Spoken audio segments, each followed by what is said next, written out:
अगले हफ्ते लाल रोशनी में नहाएगा चांद। पिछले महीने दुनिया भर में पिंक सुपरमून देखा गया था और अगले हफ्ते दूसरा सुपरमून और भी रोचक होने वाला है, जब चांद धरती के इर्द गिर्द अपनी कक्षा में धरती के बेहद करीब होता है तो वह बहुत बड़ा भी दिखाई देता है। अगले हफ्ते दिखने वाले सुपरमून पर ग्रहण भी लगेगा, जिससे यह न सिर्फ आकार में बड़ा बल्कि और भी ज्यादा लाल नजर आएगा। यह नजारा 26 मई को उस वक्त देखा जाएगा जब चांद सबसे ज्यादा चमक रहा होगा। यह करीब 14 मिनट 30 सेकंड के लिए रहेगा।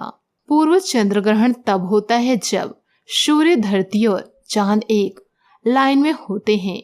ग्रहण के वक्त धरती सूरज और चांद के बीच में आती है। इससे सूरज की रोशनी चांद तक नहीं पहुंच पाती है और चांद अंधेरा नजर आता है। हालांकि यह पूरी तरह गायब नहीं होता। धरती के वायुमंडल के सूरज की रोशनी पर असर से चांद अलग रंग दिखता है। यह नारंगी या लाल से लेकर भूरे रंग का भी हो सकता है। इसे ब्रिटेन में फ्लावर मून भी कहते हैं, क्योंकि मई के महीने से ही फूल खिलने शुरू होते हैं।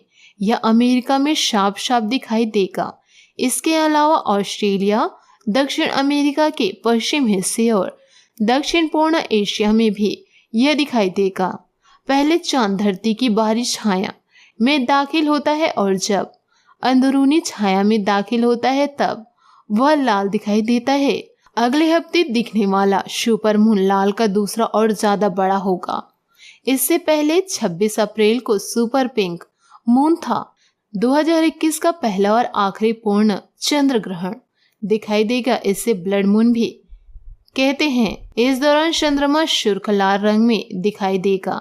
दुनिया भर के कई देश ब्लड मून की बेहद खूबसूरती खगोलीय घटना के गवाह बनेंगे, लेकिन भारत में यह उपछाया चंद्र ग्रहण के तौर पर ही महज 5 मिनट की अवधि के लिए दिखाई देगा। चूंकि भारत में यह उपछाया चंद्र ग्रहण है, इसलिए इसका सूतक काले मान नहीं होता। घटित की दृश्य भारत के अतिरिक्त पूर्वी एशिया, ऑस्ट्रेलिया, प्रशांत महासागर और अमेरिका क्षेत्र में होगी। 26 मई का चंद्र ग्रहण ब्लड मून है, यानी कि पूर्ण चंद्र ग्रहण। बता दें कि यह स्थिति तब उत्पन्न होती है जब सूर्य, पृथ्वी और चंद्रमा लगभग एक सीधे रेखा में आ जाती है। चंद्र ग्रहण शुरू होने के बाद ये पहले काले और फिर धीरे धीरे सुर्ख लाल रंग में तब्दील होता है, जिसे ब्लड मून भी कहा जाता है। वैदिक ज्योतिष में उपछाया चंद्र ग्रहण का कोई महत्व नहीं बताया गया, लेकिन कई ज्योतिष विशेषज्ञ इस बात से भी इनकार नहीं करते कि जब भी कोई चंद्र ग्रहण जैसे महत्व घटना घटती है तो उसे पहले चंद्रमा पृथ्वी की उपछाया में प्रवेश करता है। इसे ज्योतिष में चंद्र माल्यन बताया गया है। फिर पृथ्वी की उपछाया से निकलने के बाद भी चंद्रमा उसी वास्तविक छाया के अंतर्गत प्रवेश करता है और इसी अनोखी स्थिति को पूर्ण अथवा आंशिक चंद्र ग्रहण लगना माना जाता है।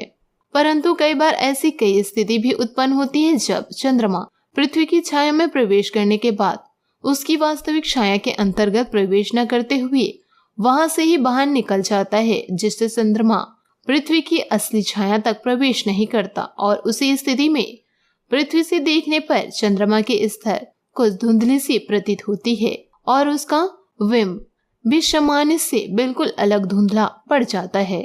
इसके साथ ही यह बिंब इतना हल्का होता है कि लोग उसे पृथ्वी से अपनी नग्न आंखों से नहीं देख पाते।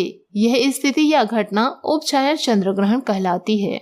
माना यह भी गया है कि इस घटना के दौरान चंद्रमा का कोई भी भाग ग्रस्त नहीं होता, इसीलिए ही इस चंद्र ग्रहण को मुख्य श्रेणी में नहीं रखा जाता और यही मुख्य कारण है कि इस उपछाया ग्रहण का सूतक भी माननीय नहीं होता।